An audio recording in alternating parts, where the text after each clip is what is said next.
Hello students, आपका फिर से स्वागत है हमारे यूट्यूब चैनल में।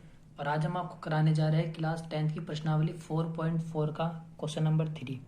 क्वेश्चन नंबर 3 में हमें कहा गया है कि क्या एक ऐसी आम की बगिया बनाना संभव है जिसकी लंबाई चौड़ाई से दोगुनी हो और उसका क्षेत्रफल 800 मीटर स्क्वायर हो। यदि है तो उसकी लंबाई और चौड़ाई ज्ञात करनी है। सबसे पहले हमें एक आयताकार जो बगिया बनानी है, एक बाग बनाना है। सबसे पहले हम उसकी चौड़ाई को x मान लेंगे। सबसे पहले हमने चौड़ाई को x मान लिया और हमें सवाल में कहा गया है कि उसकी लंबाई चौड़ाई से दोगुनी है। जब हमने चौड़ाई को x मान लिया है तो लंबाई दोगुनी यानी कि 2x हो जाएगी। अब हमें प्रश्न के अनुसार हमें जो क्षेत्रफल दिया गया है, क्षेत्रफल होता है आयताकार लंबाई और गुना चौड़ाई। ये हमारे पास क्षेत्रफल का फॉर्मूला है। क्षेत्रफल हमें क्वेश्चन में दिया गया है 800 और लंबाई हमारे पास है 2x और गुना चौड़ाई हमारे पास है x। 2x की x में गुना करके 2x का स्क्वायर और 800। इस 2 से हम 800 को काट देंगे तो आ जाएगा हमारे पास 400। एक्स स्क्वायर बराबर 400 हमारे पास आ गया है। स्क्वायर को हम अंडर रूट में भेज देंगे तो 400 का अंडर रूट हो जाएगा और 400 का अंडर रूट होता है हमारे पास 20। तो हमारे पास x की वैल्यू आ जाएगी 20। हमने आयताकार खेत की चौड़ाई को x माना था तो हमारे पास जो चौड़ाई आई है वो आ गई है 20 और जो उसकी लंबाई थी वो चौड़ाई की दोगुनी थी यानी कि वो थी 2x। तो 2 गुना x की वैल्यू 20 है तो लंबाई हमारे पास आ जाएगी 40। ऐसे हमने उस खेत की आयताकार की चौड़ाई 20 और लंबाई 40 निकाल ली है। अब हम चलते हैं अपने नेक्स्ट क्वेश्चन की तरफ। फोर्थ क्वेश्चन में कहा गया है कि क्या निम्न स्थितियां संभव हैं, यदि हैं तो उनकी वर्तमान आयु ज्ञात कीजिए। क्वेश्चन है कि दो मित्रों की आयु का योग 20 वर्ष है। 4 वर्ष पूर्व का मतलब पहले उनकी आयु का गुणनफल 48 था, तो हमें उनकी वर्तमान आयु को ज्ञात करना है। अब हमें दिया गया है कि दो मित्र हैं और दोनों मित्रों की आयु का योग 20 है। तो हमारे पास दोनों मित्रों की आयु का योग दिया गया है 20। हम पहले मित्र की जो आयु है, पहले मित्र की आयु को हम x मानते हैं, तो दूसरे मित्र की जो आयु है वो हमारे पास आ जाएगी 20 माइनस x। क्योंकि दोनों मित्रों की आयु का योग 20 है, यदि हम पहले मित्र की आयु को x मानते हैं तो दूसरे मित्र की आयु 20 में से हमें x को घटाना पड़ेगा, तो दूसरे मित्र की आयु आ जाएगी 20 माइनस x। अब हमें क्वेश्चन में कहा गया है कि 4 वर्ष पूर्व यानी कि 4 वर्ष पहले उनकी आयु का गुणनखंड या गुणनफल 48 था। तो 4 वर्ष पूर्व, 4 वर्ष पूर्व, पूर्व का मतलब होता है पहले। जो ये पहला मित्र था इसकी आयु हमारे पास आ जाएगी x माइनस के 4, क्योंकि 4 वर्ष पहले है तो हमने x में से 4 को घटा दिया है। इसी तरह जो हमारा दूसरा मित्र की आयु है 4 वर्ष पहले, हमारे पास 20 में से जब हम 4 को घटाएंगे तो आ जाएगी 16 माइनस x। ये हमारे पास वर्तमान आयु है और ये 4 वर्ष पूर्व की आयु है। और प्रश्न में हमें कहा गया है कि 4 वर्ष पूर्व की आयु का गुणनफल 48 है। अब हमें इन दोनों की आयु का गुणनफल करना होगा और बराबर 48 रखना होगा। तो x माइनस के 4 गुना 16 माइनस के x और बराबर क्वेश्चन में दिया गया है 48। अब हमें क्रॉस मल्टीप्लाई करनी होगी। x की जब हम 16 में करेंगे तो 16x, x की x में करेंगे तो माइनस के x स्क्वायर, माइनस के 4 की 16 में करेंगे तो 16 चौक 48 आ जाएगा हमारे पास। अब हम यहाँ पर अंदर गुना कर लेंगे। x की 16 में करेंगे तो 16x, x की x में करेंगे तो x का स्क्वायर, 4 की जब हम 16 में करेंगे तो माइनस के 64 आ जाएगा और माइनस की 4 की जब x में करेंगे तो प्लस के हमारे पास 4x आ जाएगा और बराबर 48 आ जाएगा। यहाँ से हमें द्विघात समीकरण बना लेनी है। द्विघात समीकरण बनाने के लिए 16x और ये 4x जुड़कर 20x हो जाएंगे और ये x स्क्वायर माइनस का इधर भेज देंगे हम प्लस में, और ये 64 भी माइनस से इधर चला जाएगा प्लस में। एक्स स्क्वायर इधर प्लस में चला जाएगा और ये 64 भी प्लस में आ जाएगा और 16x और 4x 20x प्लस के बराबर से इधर माइनस में आ जाएंगे और इधर हमारे पास 48 है और बराबर से इधर हमारे पास आ जाएगा 0। अब यहाँ पर 20x माइनस के और 64 और 48 दोनों ही प्लस के हैं तो ये जुड़ जाएंगे। यहाँ पर जुड़ने के बाद ये 112 हो जाएगा और बराबर 0।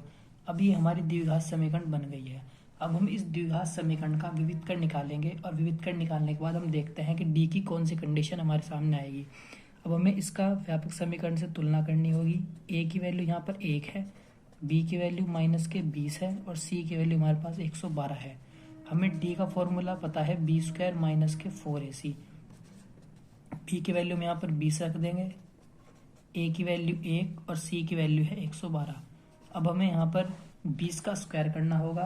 20 का स्क्वायर हमारे पास 400 आ जाएगा, माइनस और 112 की जब हम 4 में मल्टीप्लाई करेंगे तो हमारे पास आ जाएगा 448 और 448 में से हम 400 को घटाएंगे तो आ जाएगा -48।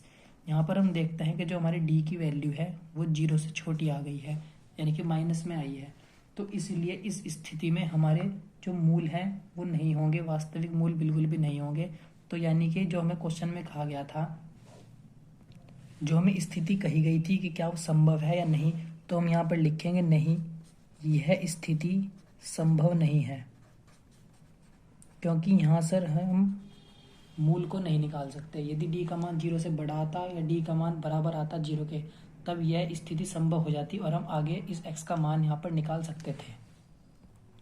क्वेश्चन नंबर 5 में हमें कहा गया है कि क्या परिमाप 80 मीटर तथा क्षेत्रफल 400 मीटर स्क्वायर के एक पार्क को बनाना संभव है। यदि संभव है तो उसकी लंबाई और चौड़ाई ज्ञात कीजिए। हमें एक पार्क का क्षेत्रफल और परिमाप दिया गया है और हमें उसकी लंबाई और चौड़ाई को ज्ञात करना है। तो सबसे पहले हम पार्क की लंबाई को x मान लेंगे। हमने लंबाई को x मान लिया है।